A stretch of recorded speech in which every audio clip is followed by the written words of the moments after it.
Hey, everybody. Welcome to the Play to Win Heroclix podcast. I'm your host, Jared Buffington, and it has been a while. Howdy, Facebook community. I've been out of commission here for a while because I hadn't been playing Heroclix since the Rock. But I went to a WKO this weekend, and I did pretty well. So I figure I better hop back on here and give you a recap.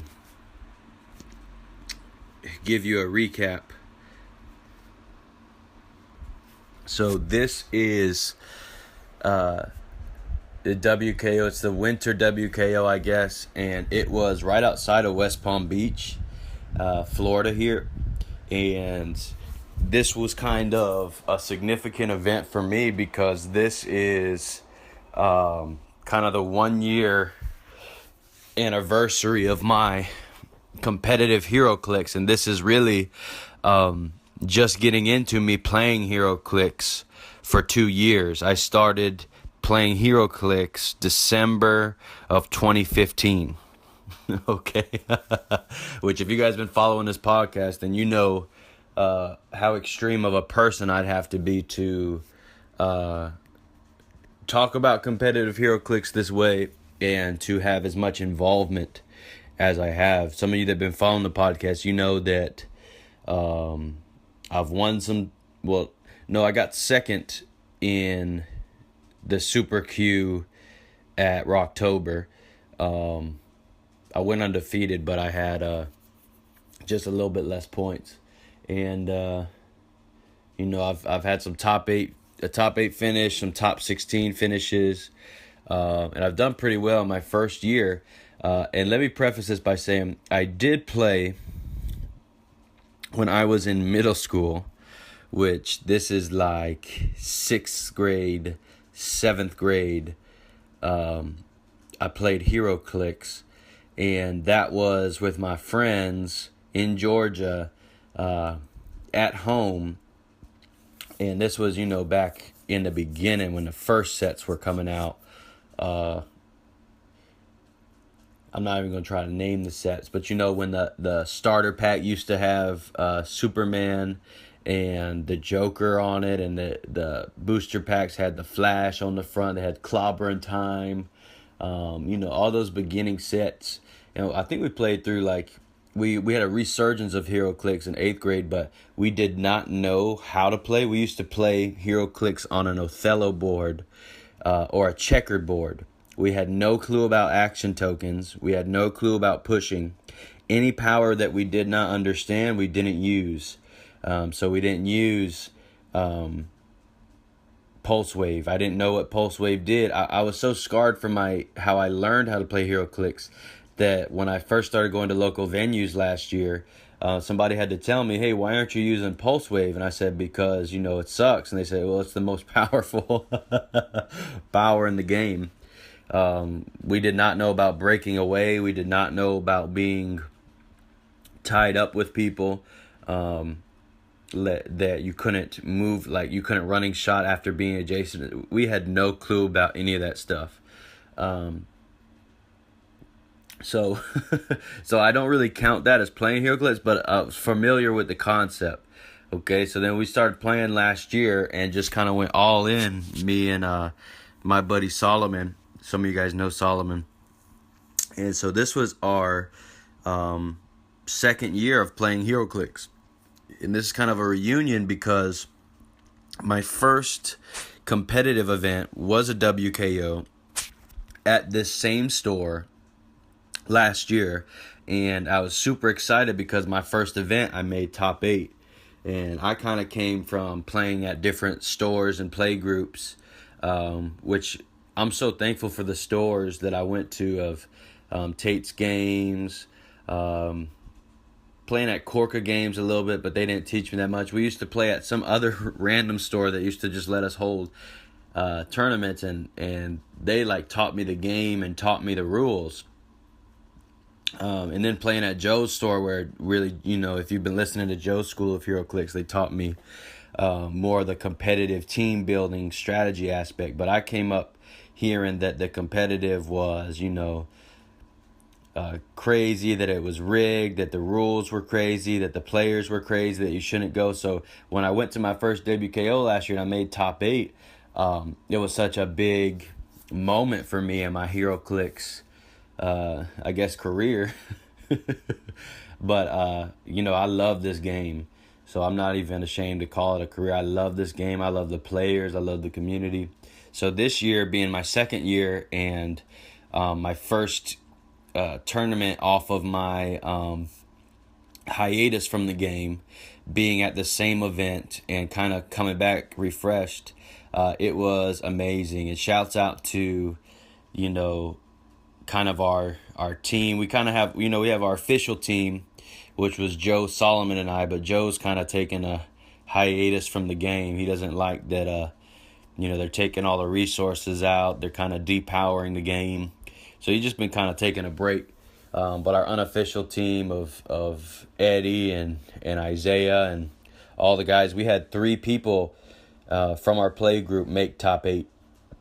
So it was awesome. And shouts out to Robert, our buddy, who he doesn't really play Heroclix, but he rolls out to the competitive tournaments with us. He drives a hybrid car, so we use his car to drive, and he just shows up and plays, and he usually wins a couple games during Swiss. But it was an awesome event. So let me say this. So I went to this tournament not playing Heroclix for 6 months. Okay, a couple weeks before this event, me and my buddy started meeting it up, kind of practicing a little bit. I had sold most of my Heroclix when I got out from Rocktober, and I had no clue about the metagame, so I started listening to the podcast, the 2 Clicks from KO, listening to Starting Over podcast, which is Starting Over podcast is my favorite podcast. Just so that you know, it's probably my favorite. And Critical Clicks, which is right up there with Starting Over podcast. Really great. And Majestics, man, I think y'all started putting it on a streaming site. Put the podcast on YouTube again. Pat, if you're listening, or Justino, if you're listening, tell Pat, put it back on YouTube so I can keep up. I don't like going to all the, the other stuff unless you post it in like Critical Clicks or something where we could see it. Because I love listening to the Majestics guys too. So anyway, so I caught up on everything. And basically, it's my research showed Jakeem Thunder. Okay, that's what the conclusion of my study was Jakeem Thunder. And I was at Rocktober with the reemergence of Faust, and actually in the Super Q, the 400-point Super Q, I actually played Faust. So I was aware of that, and me knowing that there was a WKO, I was determined, like, there's no way, if Faust is legal, there's no way I'm showing up to a tournament without Faust. I mean, no way possible. He's just so powerful and broken, and when it comes to odds, I would always play the odds. One, just because I believe that there's a favor on my life for odds, but also because if it comes to rolling die, man, in elementary and middle school, if you guys know my testimony, I had kind of a rough life, so I spent lots of time rolling dice, an unbelievable amount of hours rolling dice. So if it comes to rolling, I like odds. So Faust is just a perfect figure for me, so I'll take that every time. And then Jakeem Thunder, I saw out of all the builds, I liked Paris Gordon's build. I liked who else had a great build, Jakeem? Jay Solomon had a build similar to what I played. I liked Mike Payne's, which his was similar to Jay Solomon, but when I saw the Mike Payne one, I said, that's my build. Faust, check. Jakeem Thunder, check. Okay, he had So I played Faust, Jakeem Thunder. I kind of based it off that build. I played Faust, Jakeem Thunder. I played Eclipso on Jakeem Thunder. I played Red Sun Brainiac on Faust. I played Pandora's Box with the Wrath Relic and the Envy Relic. Wrath going on Jakeem and Envy going on Faust. And I played 2 ID cards, which I'm so happy that I played these ID cards. I played Trinity Wars Green Arrow, which he was like, man, that's got to be my favorite ID call-in of all time. The Black Mamba himself. Trinity, I mean, he's like the Kobe Bryant of ID call-ins. He's gonna come in. He's gonna make the clutch shot. There was 3 games where he gave me the edge. There's 3 games where him alone gave me the momentum for winning. And my other ID call-in was the Batman vs Superman Wonder Woman. That's like 130 points, something like that. She has charge, flurry. She has Charge, Flurry, Blades, Claws, and Fangs, and Battle Fury, which I went with that over the She-Hulk. 1, because I couldn't find the She-Hulk last minute, but 2, because that Battle Fury, there's so much shape change in the game right now because Eclipso is one of the only possessors. Nick Fury, of course. Excuse me. And I was expecting to play some Jakeem Thunders, which I did not play one all day. I played not one Jakeem Thunder, thank God. But there's just so much shape change out there that I felt like Wonder Woman was a perfect fit. So that's what I played. We show up to the venue. There are no Quinjets at the venue. I believe there's about 22 to 24 players at the event, which is crazy because we had more people that wanted to come. But when we called the store to register, they said, registration's full, you can be put on the waiting list. And so we got there, and then not even 32 players were there. I guess there were players that registered mostly for Battle Royals, because there was a lot of Battle Royale. I mean, the whole Corca Comics crew, Mark Landis, Carlos Santiago, the Mad Titan, what's his name? Ricardo, all of them. Oh, even the Tate's crew, Jason, Chris P. Flans, Toby, all of them were playing Battle Royales, which I was so glad Corca Comics crew, which if you're not a South Florida Clicks player, you might not know as much, but in Florida, I realize, has kind of a bad, like, national rep for Heroclix, but Florida, they say Clicks is dead in South Florida, but the people that do play competitive Clicks are ferocious, like, are serious. Like Mark Landis and Ricardo, 6-7 times out of 10, they're gonna top 8 in an event. Just period. Mark Landis, some of you guys might know him. He's the guy that engineered the Dragon Krang team, which was Krang with the Ant-Man, and he placed second place at Dragon Con. So he's an amazing player, but they were so burnt out from life and Clicks. I guess they were just playing Battle Royales, which I was like, yes, because if I had to play more Krangs, Krang was like the big matchup I was worried about, because South Florida is where Krang originated. South Florida is where the Krang build was first introduced. I know that they gave credit to some guy kind of from the Midwest or the West out there, but he played that after James had already won the WKO last year with Krang. So the first place that there was a ROC or a WKO event where Krang made top 8 or won was here in South Florida. And that was back when the batteries were here. So Krang won before rotation fighting against batteries, which was insane.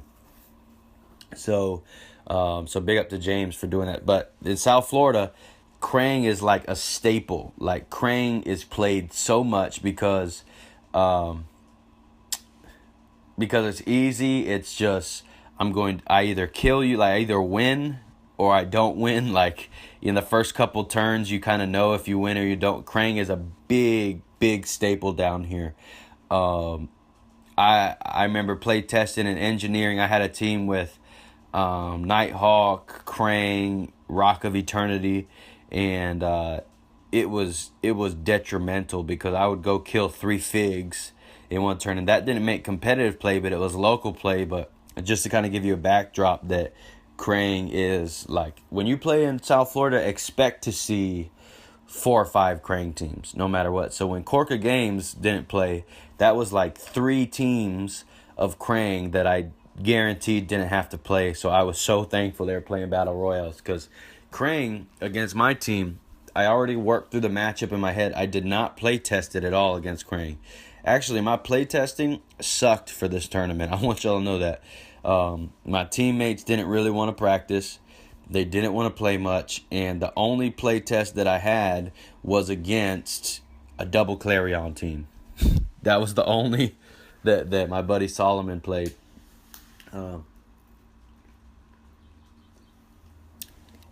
So playtesting sucked. But I ran over in my mind, Krang has such a reach, especially if they play the tank. It's basically, they're going to run up, one-shot Faust, drop the tank, and run back. So Jakeem Thunder is going to be one click down, and they're in the lead. And plus, for my team, since he has the int, they've already scored 105 points or 109 points if they kill Krang and he has a relic on him already. So I was very worried about that matchup, and I just played over my head to where, regardless of what's happening, I would have to hope to roll something good with Faust, and I would have to move up at least mid-map so that if they did kill Faust, I could go and kill Justin, and then we could kind of have a back and forth. I could whittle away his support. So that was my mindset on Krang, which Krang was a big deal at this tournament. So my first game was actually against a Krang, and was actually against probably the best Krang player, James, the guy who invented the first build. And he had a really unique build, a really good build. It was Krang with Justin, with Baxter, with KC Green Lantern at 30, and with the Pim Tank. And James is such a finesse player. I mean, so good at where he and he was playing Rock of Eternity, where he keeps the Rock of Eternity dial so that he can continuously get Sloth to heal up, how he heals Krang, how he uses the barrier from Green Lantern. Such a great finesse player. So we played, and I immediately roll... the first 4 turns, I think I rolled a lockdown power. Like I rolled, I rolled the blue power, can't move more than 3 squares, and I gave a relic to Jakeem, and that was it. Second turn, I did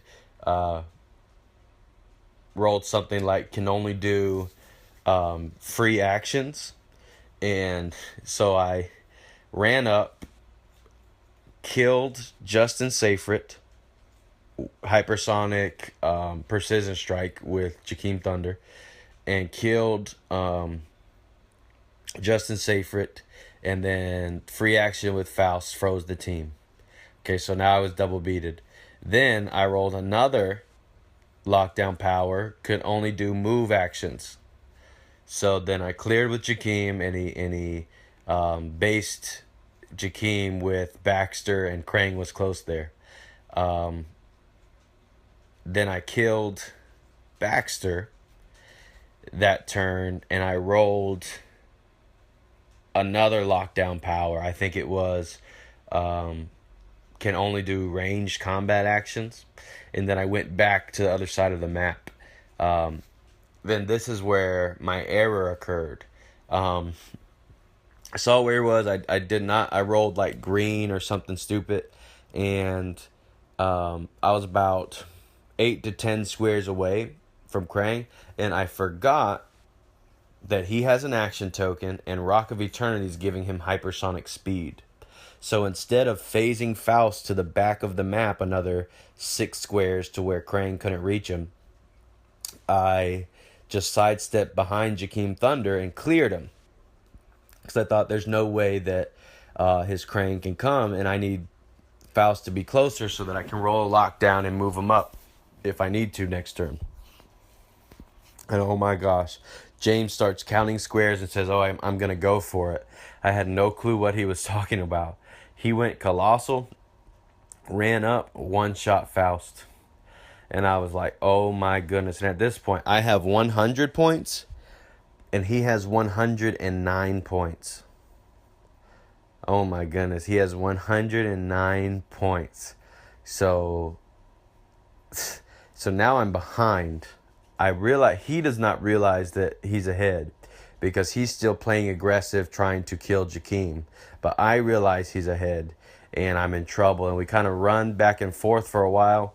I finally chase him and try to get a shot at the tank. I missed the tank with a hypersonic attack. Krang hits me for 6 and then drops the tank for 2. And it was done. And because I chose hypersonic, I did not have invincible. I had impervious from Eclipso. So the 2 penetrating from the tank went through, and the 6 damage went through because he ended up doing Psychic Blast. And it was a horrible play. I got outplayed by James. I really was in the best position I could be because I locked him down for 4 turns and took away both Justin, Baxter, and I took Green Lantern, which I guess I didn't say. I ended up when he kept barriering with Green Lantern, I ran up with Jakeem next to KC Green Lantern and then poisoned him next turn. And yeah, so I was in such a good position, and that one mistake with Faust, and then the second mistake of pursuing with hypersonic and not going up there while having invincible was such a big mistake. Huge mistake. And he outplayed me and he won. So then my mindset was, okay, I have to go the rest of the day without losing. I can't lose another game and make top 8. So my next game was this guy's first competitive event. I think his name was Michael, and he was a good player, and he played something unique. You could maybe tell that he came from local into going, but it was still powerful. He played Nighthawk Prime, he played Iceman, he played Harlequin, the one that's the champion piece, that's she makes somebody her pudding. And she played,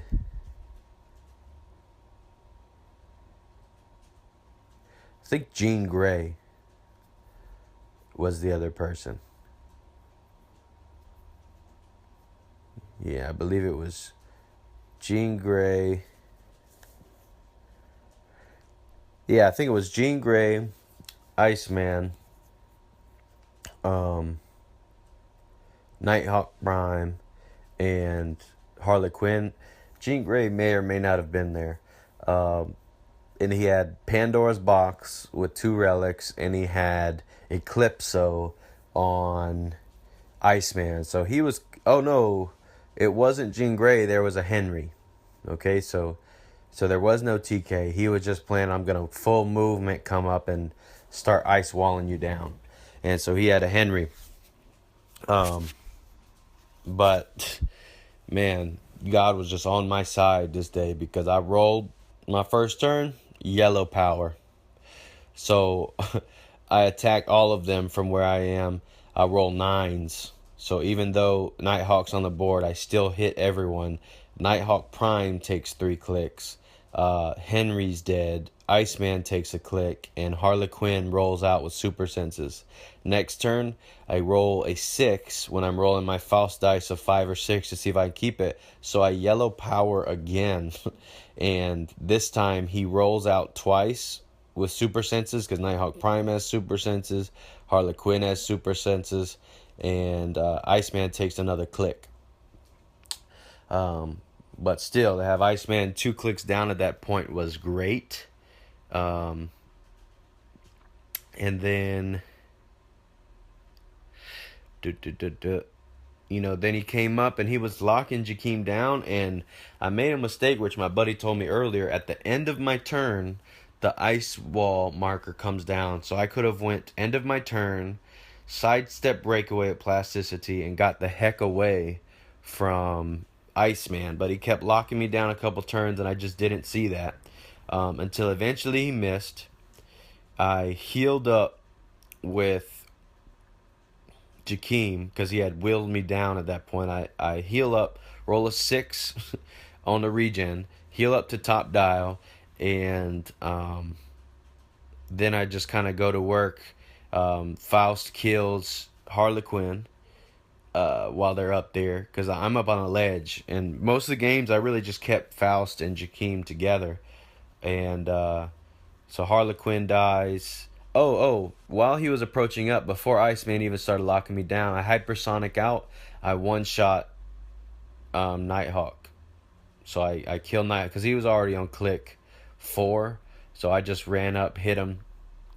Nighthawk was dead, so I had the lead, and then he started locking me down. I finally get away and heal up, and I kill Harlequin, and then it's just Faust and Jakeem versus Iceman, and that went how you would think it would go, and I killed Iceman, and he didn't end up scoring any points, but great player, great guy. Next game I played, and when y'all hear me say Solomon, Solomon is Todd. Todd is Solomon. Solomon is his actual nickname, his actual persona, his actual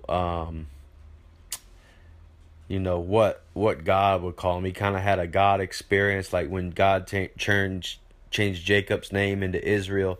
That's what he had. So I call him Solomon to honor that, because he goes to our church, so we're connected outside of Heroclix. But so if I talk about Todd or something, they're the same person. So Solomon, I play Solomon.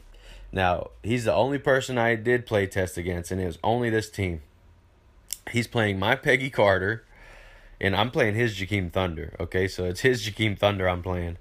And I told him from the beginning of the tournament, I said, hey, buddy, if I get top 4 or higher, I'm giving you a con exclusive because you guaranteed me a top 8 slot with this Jakeem. And so he's playing the Peggy Carter,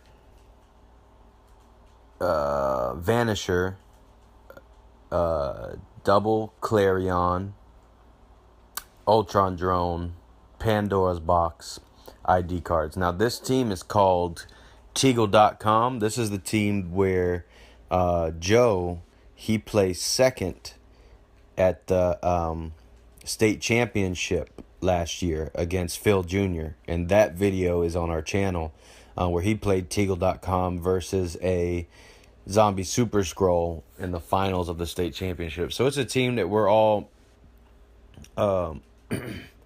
familiar with. It's a team that we've played against a lot, but it's a really good team, and it does well against a lot of things because you can say can't use to whatever defensive power, and you just kind of wreck face.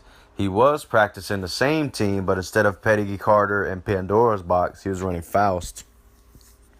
But he switched it out last minute. So we were playing, and he moves up on the map. He wins map roll.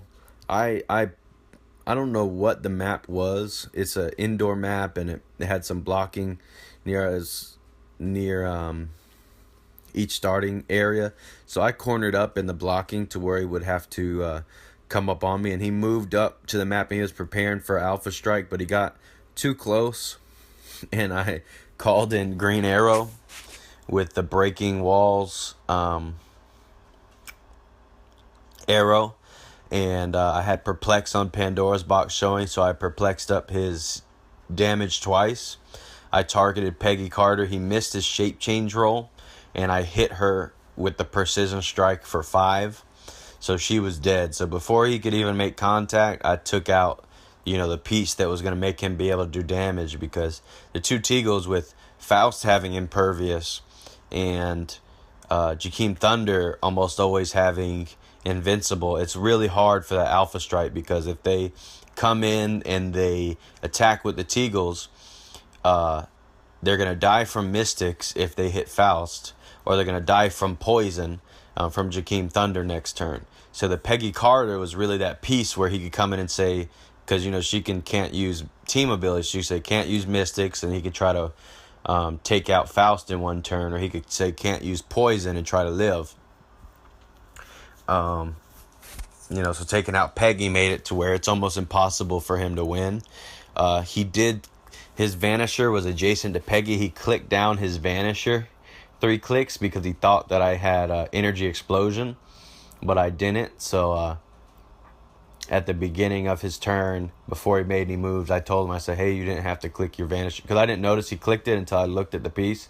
And then I told him, and he clicked it back up, and he came in for some attacks, but it wasn't really a game after that. It was just poison and poison the Teagles, and I rolled like a can't clear action. Like, he moved Ultron Drone up close enough that maybe the next turn he could do something, and I rolled can't clear action tokens so he couldn't call in Nick, and I killed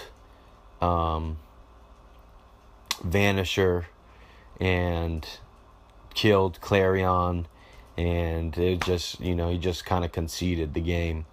My next game was the game that I really enjoyed the most. And it wasn't much of a game, I guess that's why, but I really made a good decision for this game. And what happened was, I was playing a Krang team. It was standard Krang build. It was James's build, original build, with the Baxter, Justin, Krang, Ultron Drone. He was playing Future Ultron, which is great, and Pandora's Box with a Nick Fury ID card and another ID card. And the Krang matchup was what I was worried about, because if he comes up and one-shots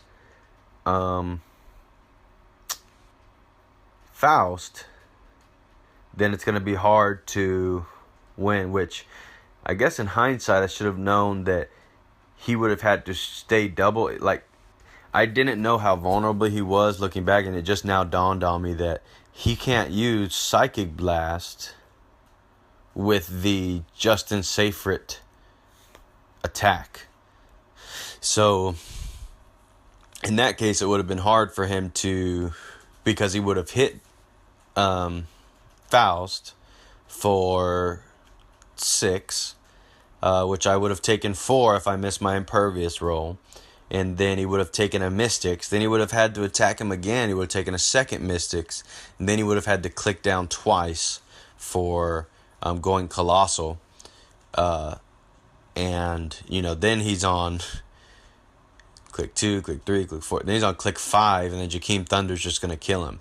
Which I didn't realize that at the time. That really just now dawned on me. But I was afraid, because in my mind he could just come one-shot Faust, go back. And then I'm severely going uphill, and then he can nick me and Krang me at the same turn. So having this, I roll with Faust, I roll Barrier.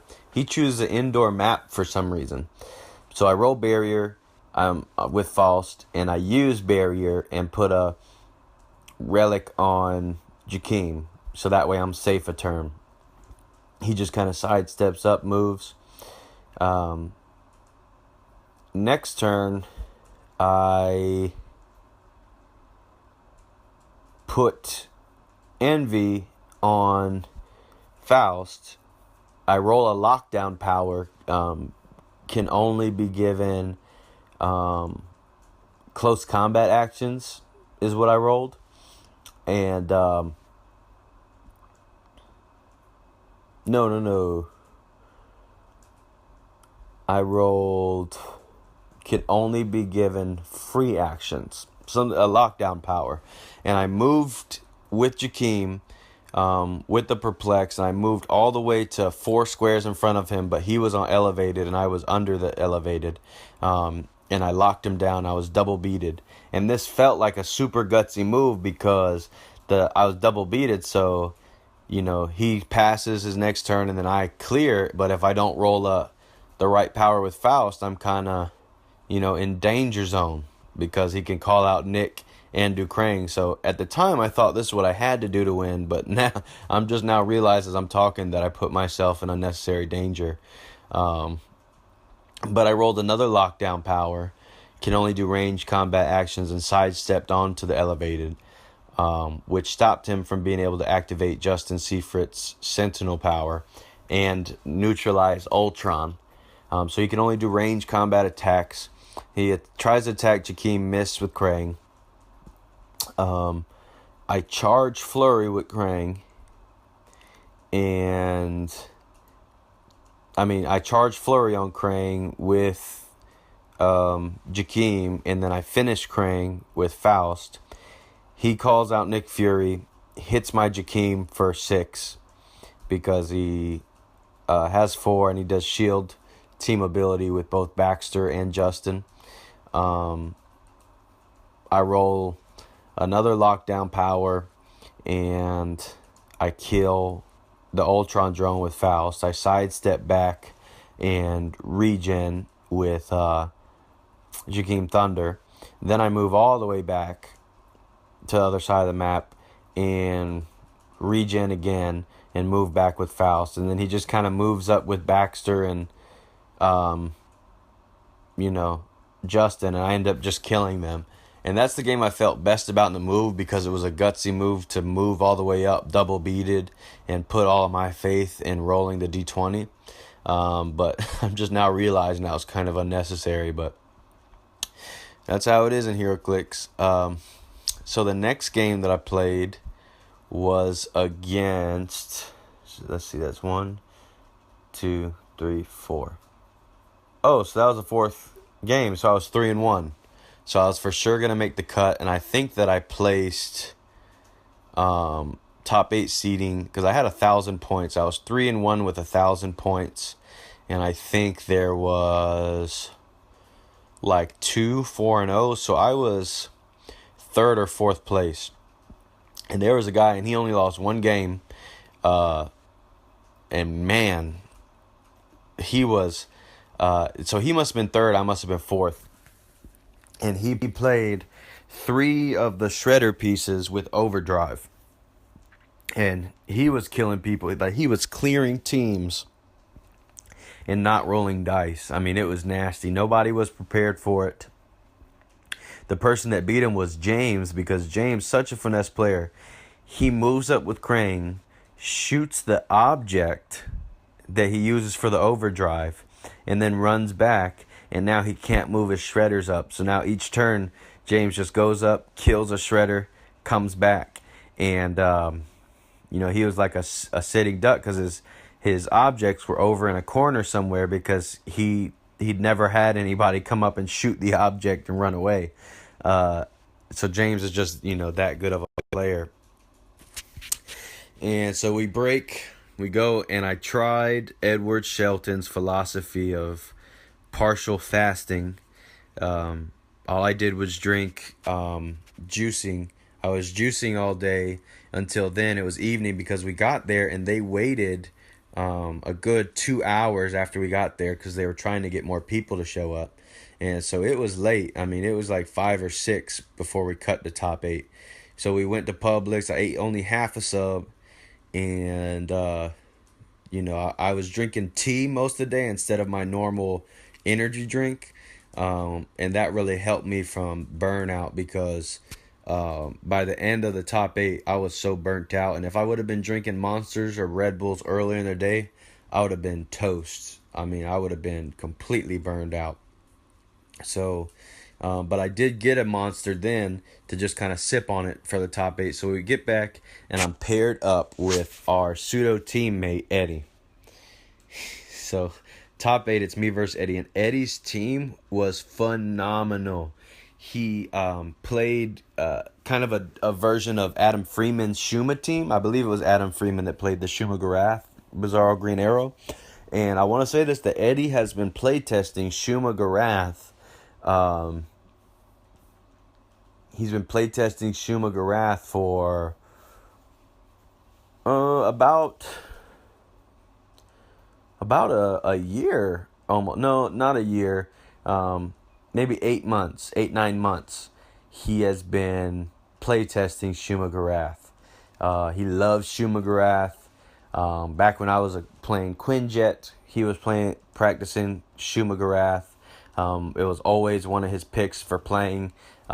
Last time he top 8 at the Melbourne Super Q, ROC Super Q, and he was gonna play Shuma, but he ended up playing the Question and Nighthawk. So he's been a Shuma guy even before Adam Freeman played it, and he was gonna play Shuma with Nighthawk Prime. But last minute, I think being inspired by Adam Freeman, he switched it out for Bizarro Green Arrow.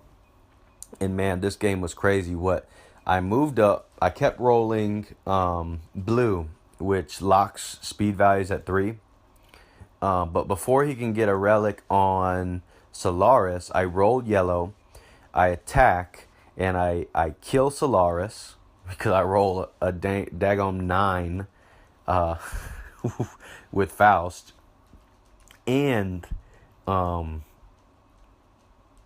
I hit his Bizarro Green Arrow for 1. And then at this point, I just start kind of running away for the rest of the game.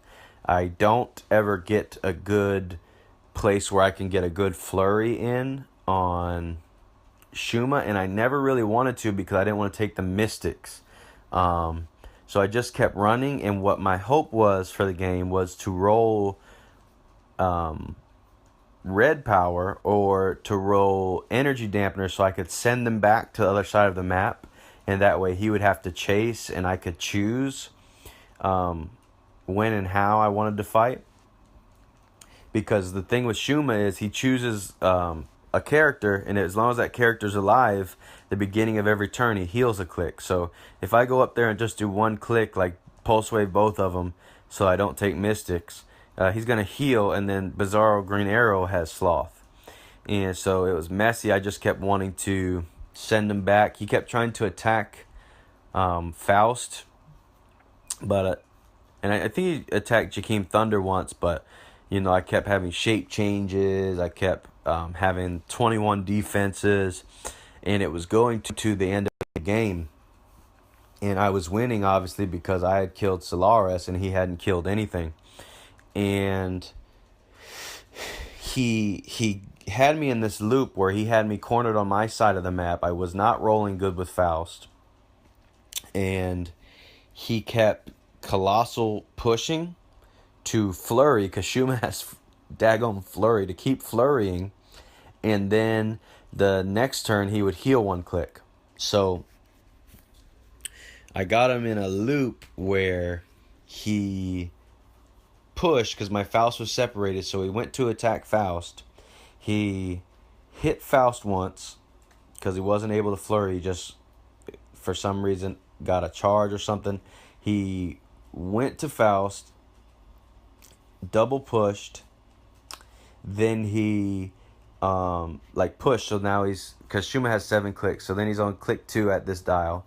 It's not his actual click 2, but just for the sake of me remembering where he's at. So he pushed to click 2, then Shuma is showing super senses. Alright, so then next turn I poison with Faust, Shuma Garath. Then that puts him on click 3. Okay, and then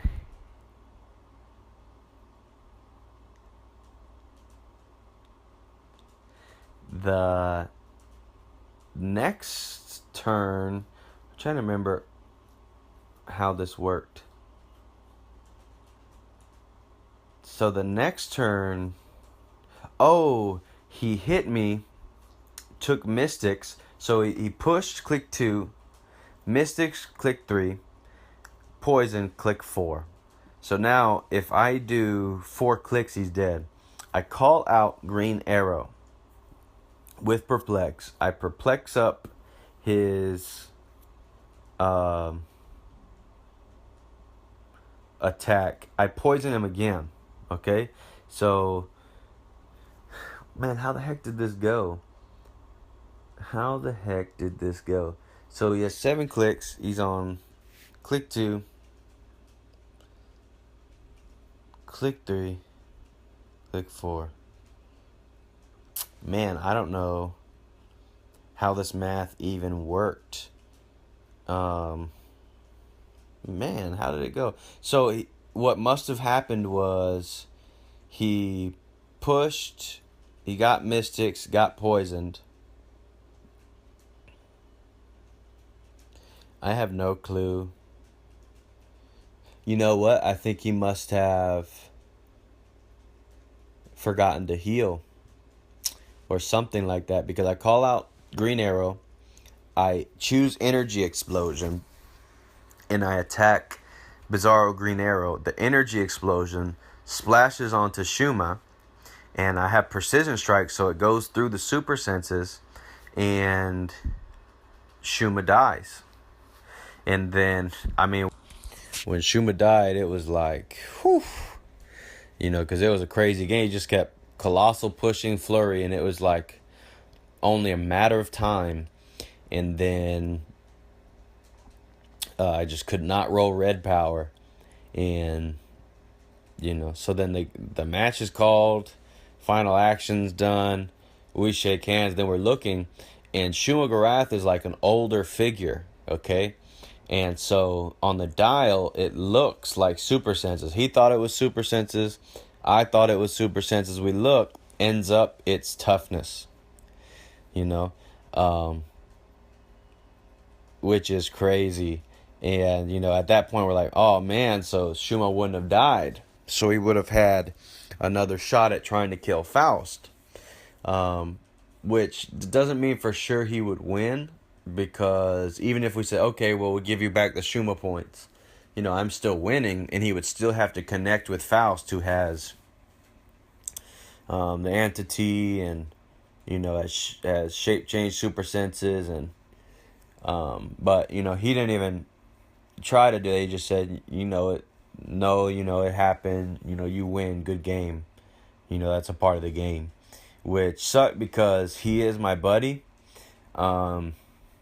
But at the same time, like, he thought it was super senses. I thought it, because if I thought it wasn't super senses, like, I would have told him. You know, I tell people like that during game. Like when I told Solomon, hey, you know, you didn't have to click vanish, or, you know, click him back up. You know, I'm all about the sportsmanship aspect of it. And if I realized that there was an illegal play, if I realized that the opponent did something to their detriment that they didn't have to, I make it a point to always point it out, because, you know, character is character. But if something goes by, or we both miss something, that is on your opponent, if that happens, you know. So, because I know some people have like this weird, and it's usually players that aren't that good, they have this weird thing where they want to enforce this moral high ground on other people, to where it's like, well, since you noticed that, you should have went and disqualified yourself to the judge, which is like, no, you know, my opponent didn't even want me to do that. I didn't want to do that. You know, this is part of, at the same time, you want to win, and it's a part of the game. You understand?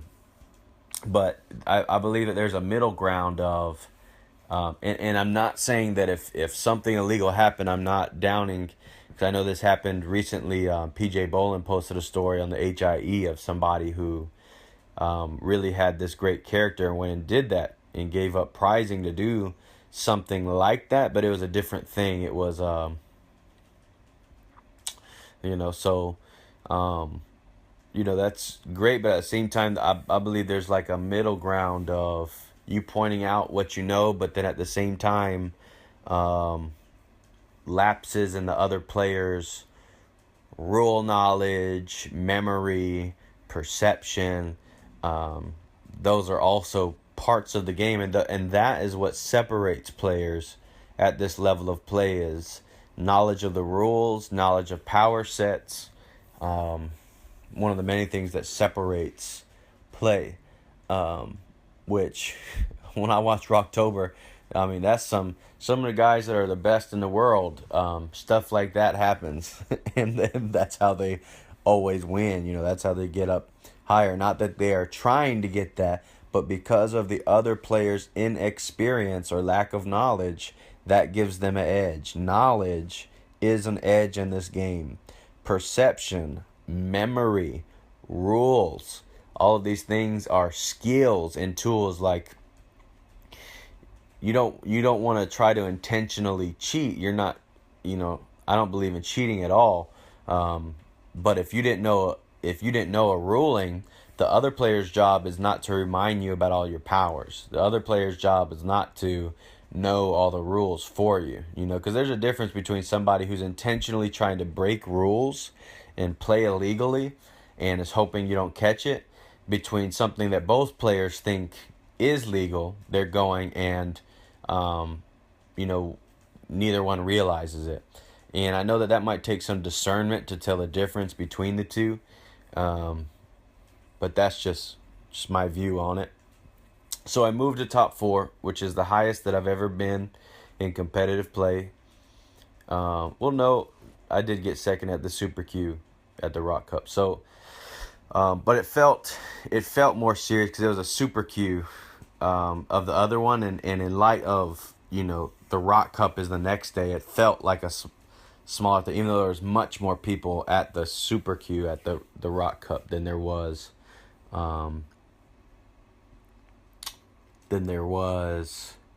at this tournament. But anyways, I was really excited. I play another hometown player, Isaiah,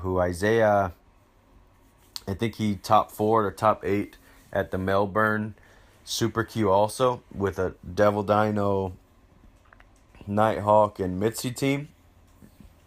He's a great player. We go back and forth a lot.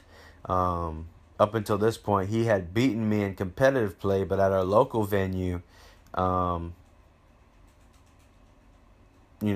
had kind of gone back and forth always. I think I had more wins at our local venue than he had against me, but in competitive play since then, he's beaten me once and always had better standing, a higher standing in the tournament where we go to the same ones.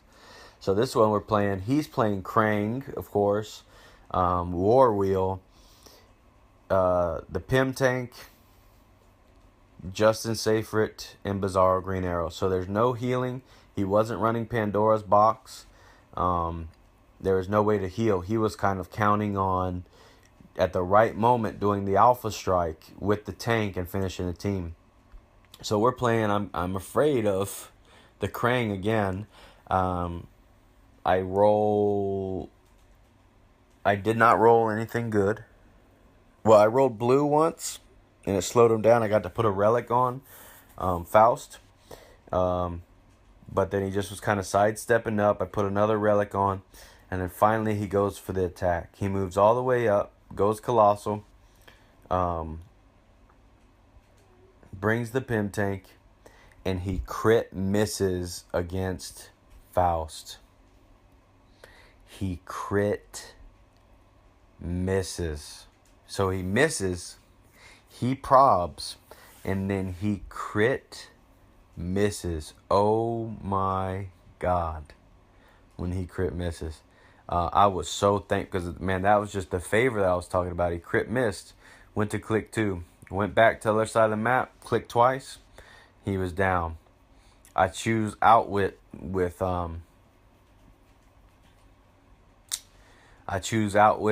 Hakeem. I had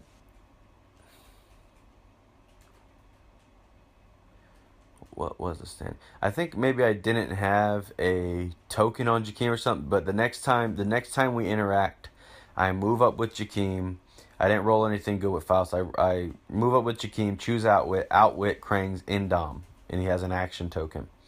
And I move Faust up, and he's just kind of behind some elevated terrain, and he's double beated or whatever. And so then next time he tries to attack with Krang, he goes Colossal. I rolled Shape Change. So then he tries to attack Faust, which he's a Colossal, so he can still see Faust 7 squares away, even beyond the elevated terrain. He goes for Faust. Faust has a 21 in hindering. He now has a 12 attack. He misses Faust. So then he has to click himself 3 times because I outwitted his Indom. So now he was on click 2. He was on click 4. Now he's on click 7 with toughness. Next turn I clear with Jakeem. No, I didn't clear with Jakeem. Yeah, next turn I flurry. I take out Justin. And I take out the Pim Tank. I roll a lockdown power. And it reaches everybody except the War Wheel. He War Wheel retaliates on Jakeem. He misses. And then it's just, not even a game. I clear with Jakeem, and then, I attack and kill Krang the next turn. So, it was quick. It was just the crit miss made it to, and he had no healing. So his whole team was predicated on that Alpha Strike, and he crit missed. So Isaiah's a great player. Very systematic, very strategic player. Great with momentum, sequencing, and timing. Great on those things. It's just, I just had that favor going on. So then we go to the finals. It's James and I back in the finals. I win map roll this time. I take us to the Whiz Kids office, okay? I mean, man, everything was going in my favor again. I roll the blue power, which locks speed values at 3, which completely eliminates Krang from being a factor. I roll it 3 turns in a row because I have it, and I keep rolling 5 or 6 to keep it. And I just kind of keep sidestepping up, moving up. Then I call out Green Arrow, and I kill his Green Lantern.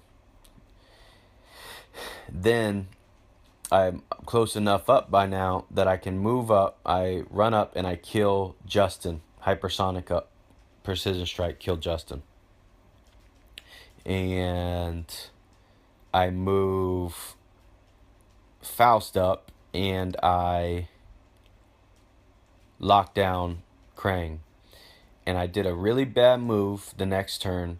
I go to shoot. Instead of phase back and pull Faust back again, I get greedy and I want to kill Baxter with Faust.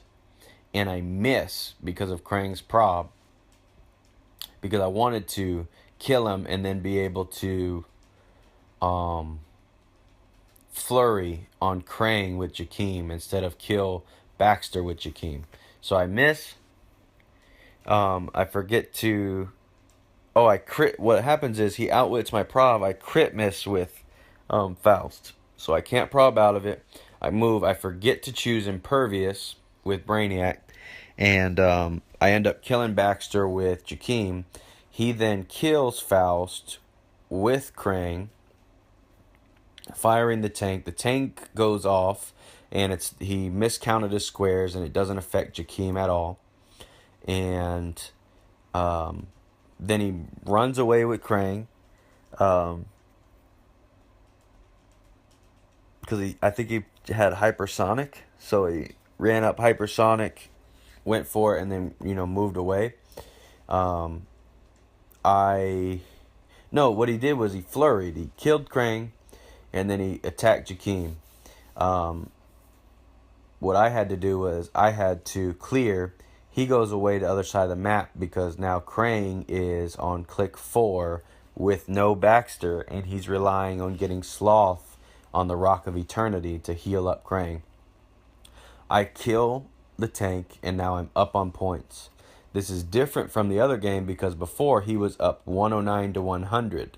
This time he has 109 and I have 150. So this time it's a different game.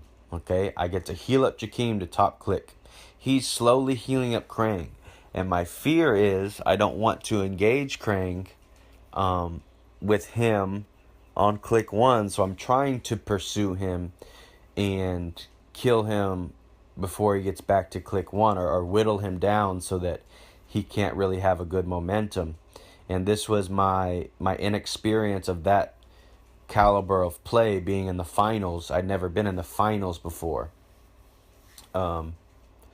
So which and why I say that is because the Super Q at the Rock Cup, I played somebody in the 4th round, and I went undefeated, but I just had the second amount highest points, and they didn't do like a top 8 thing. They just kind of gave it out. It was a late at night thing, and there was another tournament coming up after that, and that's just how it was. So I never had this type of scenario going on in competitive play.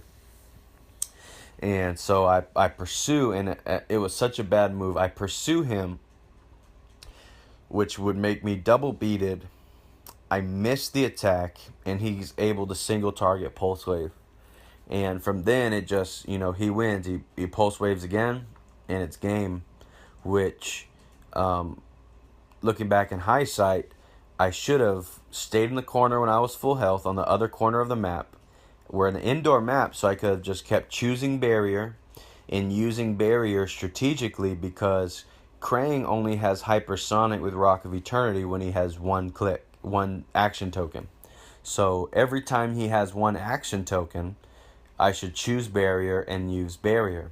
And that forces him to move up more slowly and more cautiously, because I have access to hypersonic every turn, and I can actually outlast him until he decides to come all the way up and flurry. And with flurry, he will have to attack the blocking terrain once and then get one attack on me. And if he chooses to do that, that will put him... That means he can't use Pulse Wave because he's using flurry. So his first attack, he's going to have to get through the combat reflexes, the +1 from a perplex, the shape change, the invincible. He's going to have to get through all of that for that second flurry. And, at most do 3 clicks. And then he's going to be on click 3, and I'm going to be on click 4. And now I'm going to be able to hopefully outmaneuver him, because if I heal up then, now he can only heal 1 click. So then he would be on click 2 and I'd be on click 1. And now it starts an exchange that he doesn't want, because I can choose any powers, and I can just whittle him down. And every time that he wants to attack, he has to lose 2 clicks. So eventually that's going to be an unfavorable exchange. But I didn't see that at the time. I was nervous. It was late. My head was pounding because I had been up since 7:30. It was now 10 p.m. It was actually later than that, because we didn't leave. We didn't get home till 2 in the morning, which it was a little over 2 hours away. So it was after 10 when this was going on. We already made an agreement before. James is actually my buddy. We go to lots of events, and we talk at every event. And he had the idea to make an agreement that we split the Chase and Prime set. And the winner just gets first pick. So we both had the same amount of con exclusives, and we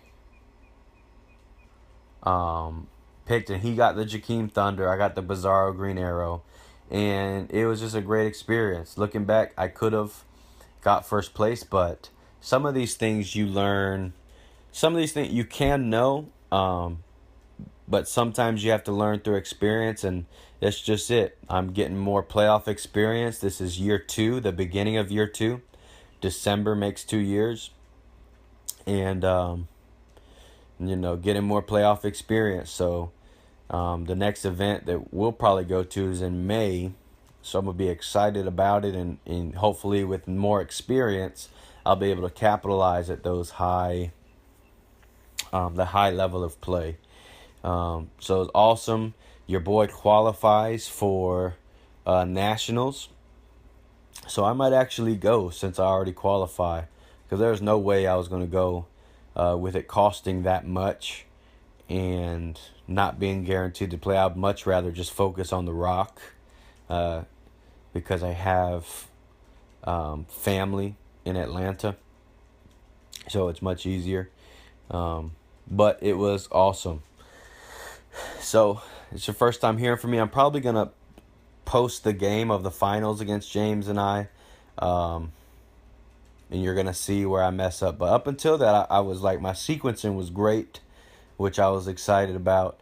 And, I'm just trying to bridge the experience gap and the talent gap, and come up, because a lot of these guys have been playing for years, So I'm feeling really good about a second place finish at this point in my play, and hoping to continue to do better. So thanks for listening to the KC Heroclix podcast. And remember, when you play Heroclix, you need to play to win.